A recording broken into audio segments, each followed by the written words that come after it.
Du sport et la néerlandaise Demi Vollering qui a remporté hier le Tour de France Femmes pour la deuxième fois, un Tour de France où les Françaises n'auront pas brillé avec l'abandon de Pauline Ferrand-Prévot.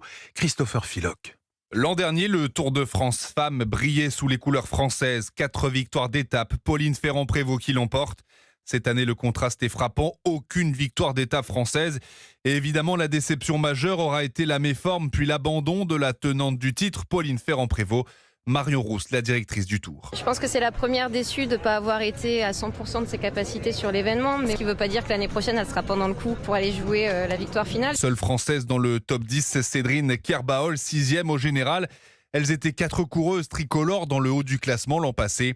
Mais pour Marion Rousse, la course a tenu toutes ses promesses avec l'ascension du Mont Ventoux et un suspense total pour le maillot jaune. Chaque jour, il s'est passé quelque chose, donc c'est incroyable. Cette édition, elle était magnifique à suivre sportivement parlant parce que les concurrentes ont mis à profit toutes les difficultés qui leur étaient proposées sur le parcours. En remportant son deuxième Tour de France, Demi Vollering devient la première coureuse à réaliser cette performance depuis le retour de l'épreuve en 2022.